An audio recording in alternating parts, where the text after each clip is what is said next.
भारत की आजादी की कहानी सिर्फ इतिहास की किताबों में लिखी कुछ तारीखें नहीं है। नहीं, ये तो जुनून, हिम्मत और करोड़ों लोगों के सपनों की एक जीती जागती दास्तान है। तो चलिए आज इस असाधारण सफर की परतें खोलते हैं। 200 साल, जरा एक पल के लिए इस नंबर के बारे में सोचिए। इसका मतलब है कि लगभग 8 पीढ़ियां गुलामी में ही पैदा हुई और गुजर गईं। तो ये सिर्फ एक आंकड़ा नहीं है, ये वो लंबा, बहुत लंबा इंतजार है जिसने आजादी की लौ को एक धधकती हुई आग में बदल दिया। इन 200 सालों ने भारत की पहचान, उसकी अर्थव्यवस्था और समाज पर बहुत गहरा असर डाला। असल में ये सिर्फ राजनीतिक गुलामी नहीं थी, ये एक तरह से आर्थिक लूट थी। होता क्या था कि अंग्रेजों ने ऐसी नीतियां बनाई जिनसे भारत का सारा कच्चा माल सस्ते में इंग्लैंड चला जाता और फिर वहां से बना महंगा सामान यहीं भारत में बेचा जाता था। हमारे किसानों पर भारी लगान थोप दिए गए, कारीगरों के काम धंधे सब चौपट हो गए और बस इसी अन्याय ने पूरे देश को एक साथ आने के लिए मजबूर कर दिया। और फिर इस एकजुटता की पहली जबरदस्त चिंगारी भड़की साल 1857 में। इसे ही भारत के स्वतंत्रता संग्राम की पहली बड़ी जंग माना जाता है। देखिए, ये कोई छोटी मोटी बगावत नहीं थी। मंगल पांडे के विद्रोह से जो आग शुरू हुई वो देखते ही देखते पूरे उत्तर और मध्य भारत में फैल गई। रानी लक्ष्मीबाई, तांत्या टोपे, बहादुर शाह जफर, कितने ही नायकों ने इसका नेतृत्व किया। हाँ, यह बात सच है कि इसे बड़ी बेरहमी से कुचल दिया गया, पर 1857 ने एक बात तो साबित कर दी कि भारतीय अब चुप नहीं बैठेंगे। इसने आजादी की नींव का पहला पत्थर रख दिया था। 1857 के बाद भी दशकों तक संघर्ष चलता रहा, लेकिन फिर कहानी में एक ऐसा मोड़ आया जिसने लड़ाई का तरीका ही बदल कर रख दिया।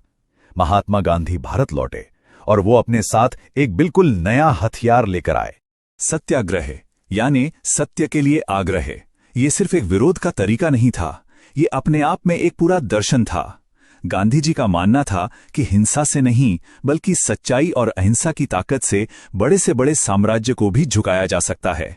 और ये एक ऐसा जबरदस्त विचार था जिसने हर आम आदमी को भी स्वतंत्रता संग्राम का सिपाही बना दिया।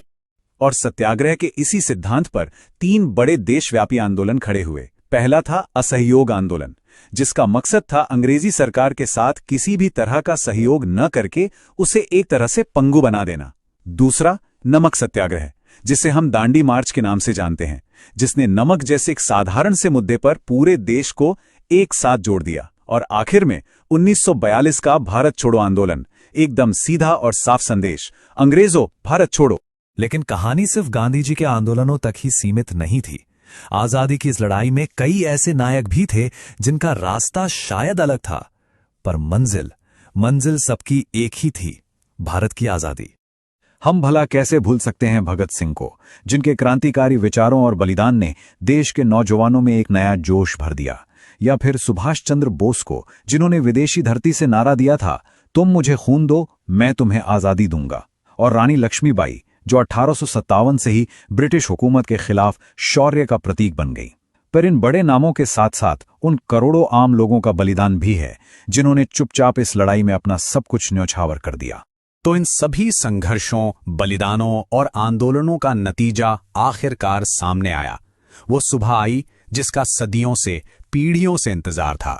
यहां देखिए, ये 2 तारीखें सिर्फ दिन नहीं हैं, ये 2 अलग अलग युगों की कहानी कहती हैं। 1757 के आसपास जो गुलामी का अंधेरा शुरू हुआ था, वो 15 अगस्त 1947 को आजादी के सूरज के साथ खत्म हुआ। लगभग 200 साल का लंबा संघर्ष एक ऐतिहासिक जीत में बदला। और ये बात याद रखना बहुत बहुत जरूरी है कि आजादी किसी एक व्यक्ति या किसी एक रास्ते की देन नहीं थी। नहीं, ये अहिंसक सत्याग्रहियों, क्रांतिकारियों, सैनिकों और आम जनता, इन सब के मिले जुले प्रयासों का नतीजा थी। इस बड़ी लड़ाई में हर किसी की अपनी एक अहम भूमिका थी। और ये सवाल आज भी उतना ही मायने रखता है। इतने बलिदानों से जो आजादी हमें मिली है, उसे संजोना और उसके सही मायने को समझना शायद हमारे स्वतंत्रता सेनानियों के लिए यही सबसे बड़ी श्रद्धांजलि होगी। इस पर विचार जरूर कीजिएगा।